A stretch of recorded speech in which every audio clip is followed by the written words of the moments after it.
Kalau saya tidak salah sudah dibicarakan ya di Komisi 4 Pak ya. Silakan Pak Akmal. Jadi memang sebenarnya kita sudah menyimpulkan berkali-kali ya bahwa HPP harus naik. Karena angka tahun 2020 itu Pak Agus, Pak Arief itu sudah nggak mungkin. Ya karena memang kalau dari 4.200 ke 4.500 dari hitungannya itu Mbak, kenaikan biaya produksi sudah 20 sampai 25%. Iya. Artinya Pak Arief, dengan angkanya Pak Arief sebentar itu hanya 9%, nggak cukup sebenarnya Pak. Nggak cukup itu, jadi itu saya kira awal kita mendorong kenaikan HPP itu 20% dari 2020 minimal ya, supaya bisa menutupi daripada biaya produksi petani kita. Ya. Dari hitungan ahli ya, dari IPB mengatakan bahwa biaya yang dikeluarkan itu sampai 4.700 malahan Pak. Jadi kalau angkanya HPP-nya di bawah 4.700, rugilah sebenarnya petani kita. Sebenarnya petani kita sudah rugi kalau dia hitung tenaga kerjanya sebenarnya. Dia sudah rugi, tapi karena dia sudah memang hidupnya dari sana, tidak ada pekerjaan lain, dia bertani. Ini Pak Arief yang jadi masalah. Nah yang kedua, saya kira memang di sini perlu perkuat Bulog. Ya, kita tahu bahwa selama ini kan setelah jadi BUMN Pak Arief ya, Bulog ini kan hilang tajinya sebagai penyerap harga pada saat ini Pak di bawah HPP ya. Dia tidak punya kemampuan, walaupun kita tahu bahwa sangat bagus kalau kita visi misinya. Kami kunjungan ke lapangan ya, beberapa daerah bahwa banyak harga di bawah 4.000 tidak ada yang serap. Gabah kering panen Pak. Ya kan harusnya tadi kan 4.200 Pak ya, bahkan tertingginya 4.550 ya. Kalau ini sebenarnya memang berlaku Pak Arief, ini sudah menguntungkan, artinya sudah ada penolong. Tapi harus dipastikan bahwa Bulog betul-betul menjalankan tugasnya. Yang karena bilang tidak ada dananya, kami tidak siap, terbukti. Kenapa cadangan beras nasional kita hanya 500.000? Itu Bulog harusnya yang dikritisi. Jangan ngomongnya impor dong. Saya minta Pak Arief juga di tengah. Gak boleh terlalu berpihak kepada hilirnya, ke Bulognya di tengah nih. Pastikan bahwa memang produksi ada atau tidak gitu loh. Datanya dari mana Pak Arief kan? Jadi Bapak Nas ini kita berharap Pak Arief di tengah wasit Pak. Bapak ini harus betul-betul kalau memang datanya benar dari BPS misalnya bahwa data produksi kita cukup ya cukup. Di hilirnya nanti Pak Arief pastikan bahwa gimana distribusinya ya kan? Karena selama ini terkesan bahwa negara itu, pemerintah itu terlalu melindungi konsumen, bukan melindungi petani kita. Ini yang terjadi ya. Jadi ini kita kita harus lindungi konsumen kita, tapi kita juga harus berpikir bahwa petani ini kan penghasil nih. Ya kan? Mereka ini bayangkan pupuknya susah, pestisidanya mahal gitu ya, biaya solarnya. Dan kita berharap sebenarnya subsidi nanti di kemudian Pak Arief ya, subsidi harusnya di hilir, subsidi pertanian maksudnya ya, bukan di input harusnya. Jadi kita maunya itu subsidi harga, tapi itu sebenarnya ide sudah lama kita sampaikan, tapi ini belum ada kita berharap Bapak Nas ini bisa mungkin mempunyai konsep ya, bagaimana sebenarnya subsidi yang sebaiknya di tingkat petani kita gitu ya, sehingga betul-betul subsidi nikmati oleh petani kita, bukan pedagang, ya kan? Nah ini yang terjadi. Jadi sekali lagi bahwa HPP kita harus dorong, dan syukur-syukur HPP kita ini 20% kenaikannya Pak ya, minimal ya, bukan 4.200 minimal harusnya ya. Harapan kita seperti itu, dan saya kira harapan petani kita juga seperti itu. Iya, banyak harapan yang sebenarnya tidak hanya 4.500 sebenarnya Pak Arief. Iya, jadi besok kita duduk sama-sama. Jadi nggak bisa tuh misalnya menyampaikan sesuatu lewat media kemudian mengecam, nggak, kita duduk lah secara ilmiah, kita duduk ya kan, sama-sama kita hitung sehingga tadi keseimbangan antara hulu dan hilir juga terjadi. Itu yang pertama. Yang kedua Pak Andi Akmal, nggak benar juga kalau pemerintah nggak ngurusin, nggak. Saya maksudnya ngurusin apa nih Pak? Enggak, maksudnya ngurusin seperti tadi ya, misalnya nggak peduli sama petani. Bukan atau hulu. Bukan peduli, lebih ke konsumen maksudnya. Lebih ke konsumen, ya artinya kalau peduli sama konsumen berarti misalnya petaninya nggak diperhatikan, enggak juga. Kenapa? Karena saya sendiri ada di sini gitu ya, maksudnya. Baru Pak Arief di Papanas. Oh iya. Justru itu, karena itu Pak Presiden itu membentuk Badan Pangan Nasional sesuai dengan dari Undang-Undang Pangan juga tahun 2012 gitu, sehingga kita nih masuk nih Pak, kita masuk, kemudian kan sekarang kita tata satu persatu, mulai dari neraca komoditas ya kan, kemudian mempersiapkan cadangan pangan pemerintah, perpresnya juga sudah siap. Tadi nih baru selesai pulang dengan Kementerian Keuangan, Dirjen DCKN ya, dengan ID Food itu membicarakan skema, karena Pak Presiden itu menyampaikan kepada kami semua rapat internal di istana ya, bahwa ini rakyat ini ya, masyarakat kita biarkan berproduksi. Kan saya udah bahas kemarin dengan tim bahwa masyarakat berproduksi, BUMN ini difungsikan untuk menyerap hasil produksi. Ini baru keren. Nah, tapi sekali lagi perlu kan peraturannya. Peraturan sudah proses semua, sudah selesai mengenai cadangan pangan pemerintah. Ya.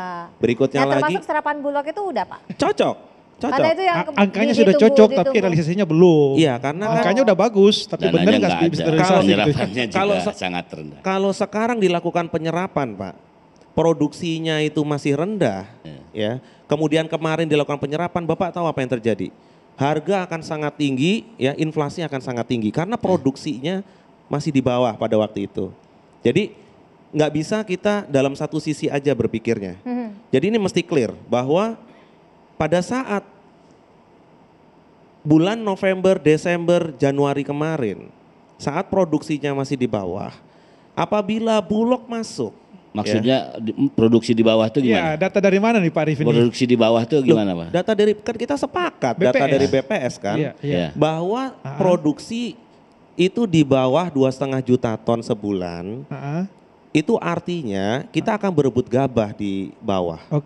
Kalau Bulog ikut di situ, melakukan penyerapan, harga itu akan lebih tinggi lagi.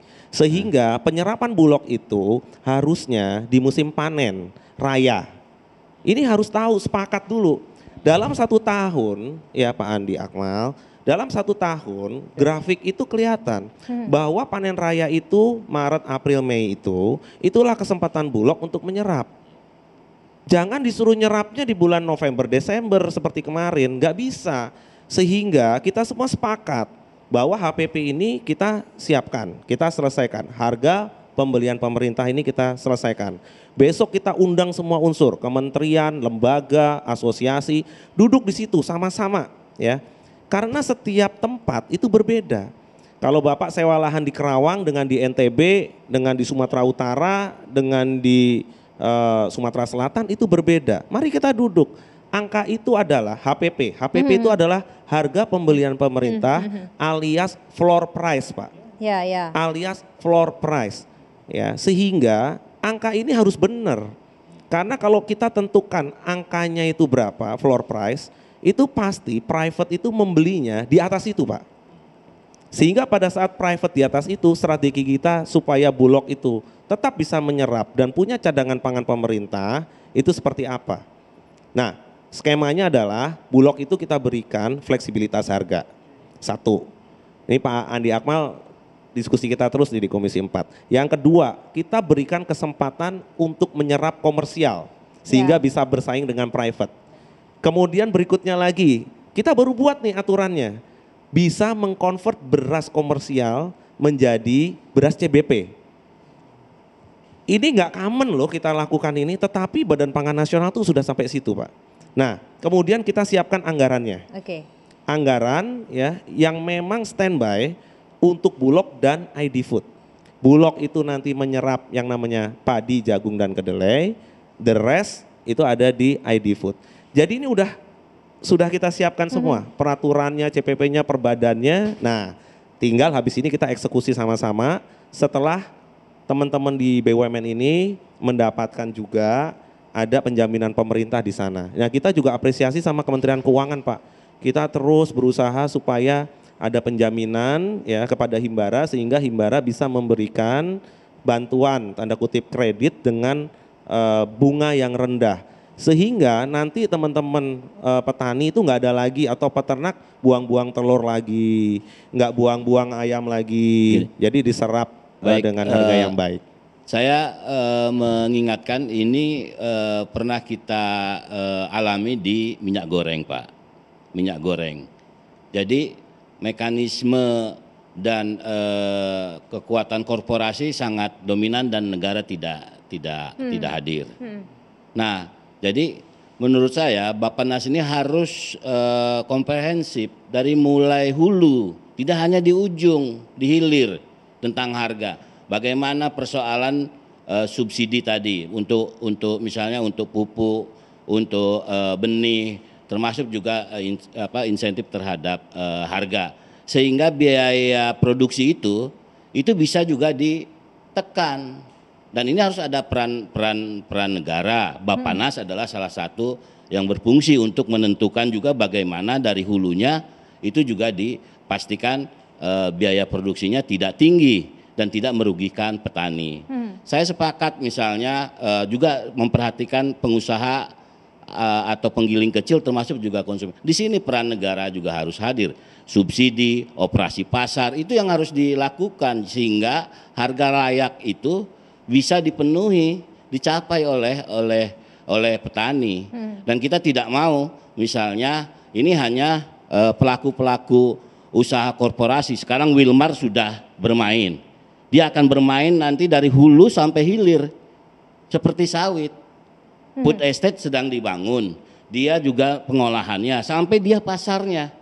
Kita tidak mau seperti itu. Di pangan khusus beras ini tidak ingin seperti minyak goreng. Sehingga negara tidak berperan. Harga internasional bagus, orientasinya ekspor, itu yang dilakukan. Sehingga negara juga tidak bisa misalnya menentukan berapa kebutuhan pangan dan bagaimana peran juga korporasi swasta untuk tidak jor-joran membeli dan menguasai juga persoalan pangan sepertinya minyak goreng kemarin. Nah ini yang menurut saya juga harus dikuatkan dari hulunya, dari mulai penguasaan lahan, berapa luas tanam padi, bagaimana produktivitasnya, bagaimana harga pupuknya mahal, bagaimana misalnya bahan bakarnya, itu harus dihitung dan menjadi salah satu tugas Bappenas untuk mengefektifkan supaya juga petani juga tidak ingin harganya mahal, biaya produksinya. Gitu, dan juga konsumen. Jadi ini juga harus menjadi tugas Bappenas menurut saya ya. Jadi tidak hanya menghitung biaya produksi dan dikonversi ke HPP. Tidak, menurut saya lebih komprehensif. Makanya dengan Kementerian Pertanian sebagai kementerian lembaga yang bertanggung jawab terhadap produksi harus bicara gitu. Dan juga subsidi itu ya memang harus sudah dialihkan karena subsidi pupuk itu tidak ke petani, itu ke perusahaan-perusahaan pupuk, gitu. Harus subsidinya di harga, bagaimana harga, subsidi harga, operasi pasar sehingga konsumen juga bisa mendapat harga yang terjangkau, dengan juga petani bisa layak mendapatkan harga. Baik, kalau saya yang kedua ini memang saya kira konsepnya Pak Arief sudah bagus. Cuma kan kita melihat tahun lalu ini kan tidak jalan. Salah satunya memang kita nggak punya cadangan yang kuat Pak Arief ya. Jadi negara ini harus punya cadangan Pak. Sebenarnya sih dari Badan Pangan Nasional sudah punya blueprint ya. Cuma kan eksekusinya bukan Bappenas. Nah ini kan jadi masalah nih. Jadi sebenarnya angka 2 juta itu angka yang sangat luar biasa. Kemarin saya di Kendari juga dengan Bappenas, dengan Bulog Pak. Dia menyiapkan ternyata 3 triliun. Oke, Anda punya 3 triliun, bisa nggak menyerap pada saat panen raya kan? Jangan seperti tahun lalu dong, hanya 400.000 sehingga ada alasan untuk import. Ya kan? Dan saya kira juga salah satu efek Pak ya, kenapa juga harga mungkin pada saat ini, mungkin ada efek psikologis impor beras tadi itu yang sebenarnya kita tidak terlalu butuhkan. Tapi ada ketakutan tanda kutip bahwa ini bahaya nih karena cadangan kita di bawah angka 1 juta Pak Arief ya. Jadi sekali lagi sepakat tadi bahwa cadangan kita perkuat nih. Pak Jokowi sudah menyampaikan tadi, sekarang eksekusinya gimana nih? Ya kan? Nah, ini yang penting sebenarnya karena kalau konsep Pak Arief udah bagus nih. Makanya saya katakan tadi bahwa Pak Arief ini jaga Pak aturannya, keseimbangan, saya sepakat tadi keseimbangan dijaga. Tapi jangan juga selalu menyalahkan di hulunya juga. Ini kan juga kadang-kala kita menyalahkan Kementan, produksinya kurang, sementara datanya dari BPS. Terus kalau kita nggak percaya data dari BPS, data dari mana? Saya sederhana aja, ada nggak pembanding? Ya kan? Jadi kita firm ke situ gitu loh. Sehingga ya kalau saya memang dari awal nggak pernah setuju dengan import, terutama beras ya. Karena saya yakin bahwa sebenarnya kita bisa dan cukup. Nah masalahnya di lapangan Pak Arief, Bulog nggak bisa bersaing dengan pedagang, harganya nggak bisa. Ya makanya dengan harga fleksibilitas itu baru bisa nih Bulog nih menyerap kan. Ya nggak bisa kalau harga, makanya kalau HPP-nya rendah dia akan kalah lagi. Apalagi tadi saya katakan PT Wilmar ini jangan sampai ada korporasi yang lebih besar daripada negara. Saya khawatir nanti ini korporasi ini Pak mengalahkan Bulog nanti nih, atau mengalahkan BUMN kita yang lainnya nih. Kalau terus diperkuat tanpa adanya pengawasan kuat dari negara ini kan, mereka membeli di atas HPP loh, ya kan? Dia punya pabrik sendiri. Ini perlu diwaspadai, jangan sampai saya katakan tadi. Nah Pak Arief juga saya kira harus tegas di sini nih. Jangan sampai ada monopoli gitu kan. Ada yang bisa menciptakan harga sehingga dia pengendali harga. Ini yang kita khawatirkan sebenarnya seperti itu. Di episode sebelumnya Bulog hadir di sini untuk bisa sharing dan banyak ditanya juga kapan kemudian mulai menyerap dan bagaimana kemudian proses penyerapannya karena memang di panen yang sebelumnya terjadi kendala. Nah nanti kita tanya Bappenas karena ini yang mengkoordinasikan lebih lanjut kapan kemudian serapan itu akan mulai dilakukan dan jaminannya bagaimana karena kemarin di episode yang lalu Direktur Bulog menyampaikan bahwa akan menyerap 70% di awal begitu ya Pak ya. Sesaat lagi kita akan lanjutkan, tetaplah bersama kami.